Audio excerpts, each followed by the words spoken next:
Hi, everybody, and welcome to the second episode of the Mentors Musings podcast. I'm Sarah Holly, and I'm here with my mentor, Abraham Snell. And this podcast, just to give a quick refresher, provides career and life advice through the lens of our mentoring relationship. And our ultimate goal is really to bring mentorship into the open. Today, we're going to be talking about the TILT personality assessment. We'll give an overview of what the TILT profile is, why we are using this assessment, and also a quick analysis of each of our TILTs. So to give a quick overview of what the TILT profile is, it's specifically referred to as the TILT 365 assessment, and it's an assessment of one's personality strengths, and it's designed to build an agile culture within an organization. So as Red Hat associates, we took the assessment. Usually it's taken early on in our roles, and it's taken to get an idea of where we stand personality-wise in relation to our teammates, and also how we can work better together with our teammates. And I'm just going to briefly screen share a diagram of the TILT profile to give you all a quick visual. Okay, so taking a look at the TILT profile, you'll see that there are 4 quadrants to which one can lean. So one can tilt toward connection at the top left, impact at the top right, clarity at the bottom left, or structure at the bottom right. And you'll see that each of these quadrants are driven by different things. For the connection tilt, they are driven by people and ideas. The impact tilt is primarily driven by ideas and results. The structure tilt is primarily driven by data and results. And then finally, the clarity tilt is mostly driven by people and data. And you'll see a variety of different traits encompassed kind of within these quadrants. So that is the TILT profile. I'll stop sharing and we can get into it. So yeah, Abraham, if you want to share a little bit about why we're using this assessment.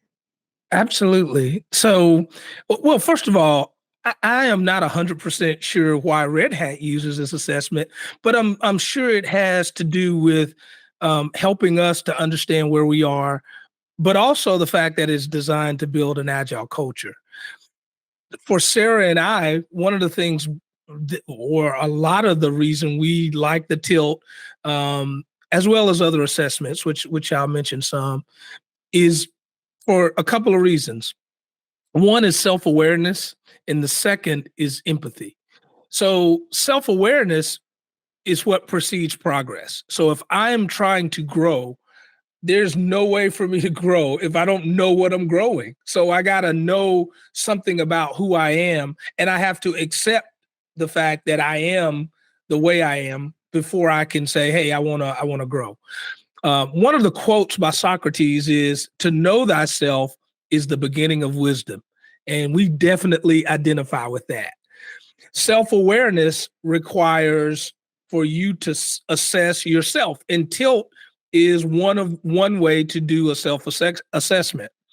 The other thing that self-assessment requires is feedback from others, because we can look at ourselves, but we can also tell ourselves stories about ourselves that sometimes can mask true growth. And so we need others to look at us who don't have motive, right, other than to be helpful for us, and give us feedback. And so there's several ways you can get external feedback. Coaching is one way. Coaching is where someone is helping you to achieve a particular goal. You typically see it in athletics, but it's not only athletics. I mean, we live in the culture of life coaching now. That's a thing. A mentorship is another way, which is similar to coaching, but it tends to take a more comprehensive approach, and it's typically about modeling for you a life principle. And there may not necessarily be this idea of rehearsals or practices and tests or games. It tends to be kind of a meetup and conversation. It's kind of the cross between coaching and counseling. So counseling is a third way to get external feedback. And counseling is when you actually go talk to a professional and they use clinical principles to help you get at understanding of life events, of traumas, or sometimes just clarity on your thoughts. And counselors don't typically tell you what's going on with you. They help you get to that. They help you discuss your thoughts, feelings, and events in ways that help you understand them through other lenses. So self-awareness requires self-assessment, which is why we use the tilt, and it also requires external feedback. And we'll probably talk about coaching, mentoring, and counseling later on in other episodes. The second reason we use the tilt is empathy. So empathy really fuels our growth, and it also can solidify our growth. And what do I mean by fuels our growth? Sometimes when we look at others, we tend to make judgments when we're non-empathetic. And if we're not careful, we will see the whole world as being just like us. But the world is not just like us. People are different. Even people that seemingly are the same are still different. And that difference, in many cases, like a perfect example is when you're in a dating relationship or a marriage, you want to adjust your behavior to make it palatable for the other person to stay, and they're doing the similar thing. In order to adjust your behavior, guess what you're doing? You're growing. When you can adjust your behavior on a consistent basis for some positive end, that's called growth. So empathy is one of the things that fuels this growth. When you understand that everybody's not like you, and there are certain things I need to do to become palatable for this person that I really care about. And also when you consider individual differences, it allows you to be in a more peaceful environment. It's not always a conflict. And I think we're in a culture now where there's the right and the left, where there's not a lot of empathy, and we can see the confusion it can cause. And so part of growth, here we are again, part of growth is understanding that everything is not about me. Learning about me is very important, but then understanding that everything is not about me is equally as important. So in summary, the tilt tool is a tool to help us with self-awareness and empathy. And if I could really rephrase empathy, if self-awareness is about me, empathy is about others' awareness. I just came up with that, but I have an MBA, so I can make up words. So others' awareness and self-awareness, there are tools to help us with that. And one of the tools that we use is the tilt. So awesome. Thank you so much, Abraham, for giving that overview of why we're using the tilt assessment. I want to get into our own tilts and, the kind of strengths and weaknesses of each of them, our inner motivations, all of that good stuff. So about my tilt profile, my tilt is structure. The structure tilt is more data-driven and results-driven. They're less so driven by people and ideas. Those are sort of the driving factors behind the structure tilt's decision-making and rationale. So our inner motivations as structure tilts, this is pulled from the assessment, are autonomy and significance. So for autonomy, the description that's provided by the assessment is that your underlying desire is to feel power and control over your own destiny. So you enjoy challenges that make you feel in control. And then for significance, your underlying desire is to become exceptionally masterful in your expertise. So you will tend to pursue learning to accomplish status in your chosen domain. I think out of the two inner motivations, both resonate with me, but significance maybe a little bit more so, because I do really enjoy becoming a sort of resident expert in whatever topic it is that I'm exploring at the time. I don't like just learning a part of something. I like to learn it in depth. So I would say the significance trait really resonates with me. And then with regard to my influencing style, there are some positives and negatives of the structure tilt. Some positive traits that I'd like to highlight are that we require accountability.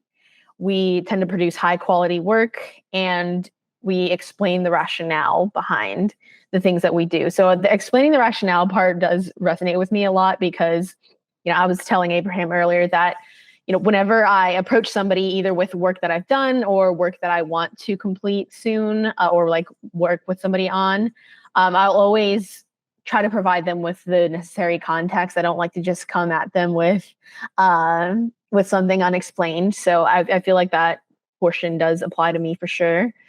And then for negative approaches, a habit of the structure tilt is to do the work ourselves rather than to delegate, being dismissive of social time and ignoring changes that need to be made.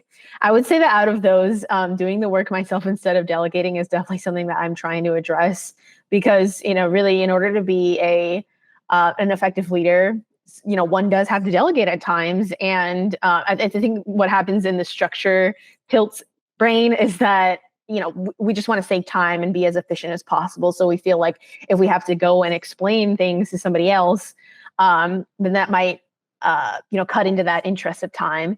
But really delegating is important, and it does ultimately sort of take off of your mental load as well as give others an opportunity to, collaborate more with you. So I feel as if that's something I'm trying to work on and something that's important for everybody to keep in mind, especially if you're tilting towards structure.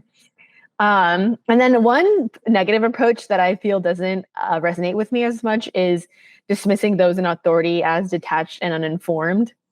I feel like, ever since I've grown up, I've always had this feeling of, wanting to respect authority and, seeing people who are more experienced as me, as, experts in their field and just trying to learn what I can from them. Maybe as I've gotten older, I've started to think of, experience not necessarily equating to expertise. But in general, though, I would say I don't think of myself as somebody who dismisses authority. So that's a little bit about my tilt profile. Abraham, do you want to talk about yours? Yeah.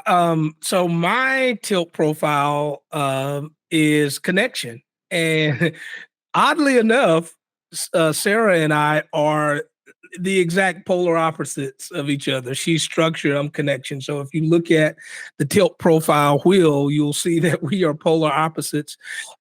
But that's really in our minds a good thing because we do care about different things, but we bring that all to the table. And I think that makes us a great team. So just to highlight some of the stuff about connection. So really, if you just take hers and flip it, you got mine. But connection is more people driven and idea driven and less data driven and results driven. And so one of the things that, I'll point out, there are things about this because again, these don't specifically define you 100%, but they give you what your tilt is, what your leaning is, right? And so I actually do enjoy results. To me, they're in the form of a vision. But the problem with me and visions is I don't always realize the steps, the tactical things that it takes to get to that strategic vision. And so I'm always in a hurry, like, why aren't we at the vision yet? Why don't we have this result? And that's because you got to walk through a process. And I'm trying to make sure that I'm better at understanding the data things that have to happen.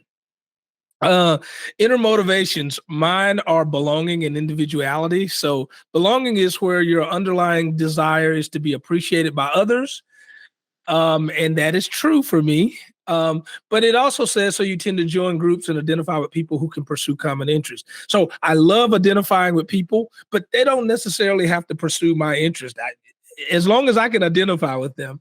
And then joining groups sometimes, but not always, because I tend to not be a group person, but I definitely identify with the desire to be appreciated by others. And I'll talk about that a little bit more in some of the traits in just a second. The second one is individuality, and this is the underlying desire to be special or different. So you seek to express yourself in ways that are differentiated, novel, unique, and that attract attention. So going back to not being a perfect reflection of me, I really don't want to attract attention. However, should attention come, I will embrace it. But sometimes I'm uncomfortable having too much attention. But I definitely desire to be special and different. And as you know, Sarah and I, our relationship, as we explained in the first episode, has been a mentor-mentee relationship. So there are just things that by now I'm sure she's observed and kind of knows about me. So she could probably attest to that. So the influencing style for connection is on the positive side, storytelling to make a point. Again, she can identify with the fact that I love a good story and I love to tell a good story. Strategic thinking that involves everyone. And when I lead a project or if I'm leading an organization, I like feedback from every single person. That might not always be possible depending on the size of the organization. But when I'm in meetings and there's someone that doesn't speak up, I tend to ask them their opinion and try to get them involved. And also having a genuine regard for others. That's another positive approach. And I definitely do have a genuine regard for people. And I will say that that is a good trait overall. It should be done.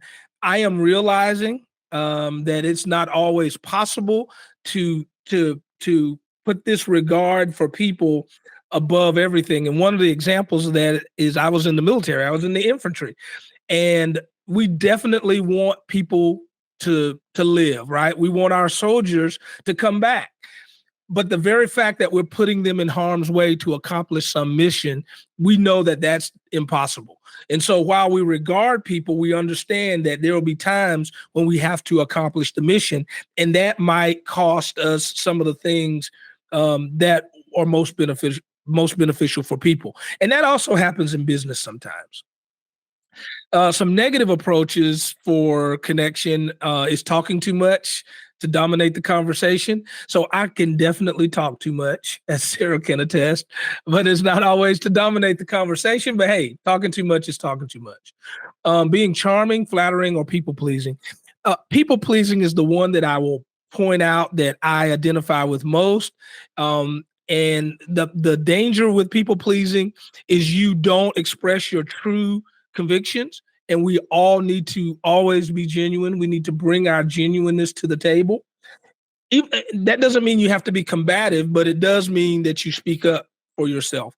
Because if you don't speak up for yourself, you tend to always be mitigating your feelings, your emotion, your comfort, all just to be accepted. And that is what people pleasing was for me, is this desire to be accepted. And that caused me to not say the hard things or to not say, my true opinions. And then not following through when things get difficult. And again, there are far more of these positives and negatives, but I only chose 3 of each. Not following through when things get difficult. So sometimes this is a result of the fact that you don't agree with it in the first place and you never said anything. People pleasing. Sometimes it's because you're so caught up in the moment, in the experience, that you don't do the things necessary to remember or to prepare to follow through on things. And also because of the way that connectors are wired, emotionally, when things get tough, we can give up because we don't like the anxiety. We don't like the anxiety of not being able to either not accomplish or accomplish at a high level. So that's kind of an overview of my quadrant. Yes, thank you, Abraham. I was smiling as you were talking through the positive approaches because a lot of them definitely are you to a T, like storytelling to make a point. You do love a good story, and you'll always use the story to, kind of come back to a point that you've been making, and just strengthen the point. And then strategic thinking that involves everyone. There are so many times in Abraham's and my mentoring meetings where we would be having a conversation. I'd be mostly asking the questions, as the mentee, but then after he gives his answer, he'll like to flip the question back on me and see what I think about it. And I like appreciated being kind of tapped for feedback as the mentee. So all good stuff. I just want to close us out by bringing in a few like other personality assessments, like Myers-Briggs, for example, is important to keep in mind because and not just Myers-Briggs, or really any other personality assessment that you use in a work or personal setting, I think it's important to look at all of these different assessments, not in isolation, but together, as a way of, just better understanding yourself. And then also considering, those individual traits in tandem with one another rather than zeroing in on a single trait and, using that to kind of define one's entire personality, because, really these assessments are not so much prescriptive, but, just a way of checking in with yourself and better understanding how you can work with others. So yeah, that's just a little bit that we wanted to share with regard to tilt. This episode was more so informational. And so Abraham and I kind of took turns sharing details about tilt with you all, but stay tuned for the second part of our tilt discussion, as we're going to have more of a conversation about how we work together as structure and connection tilts, and then give some examples from our sort of day-to-day lives and our work. Thank you all so much for tuning in, and we will see you later. Thank you. Bye-bye.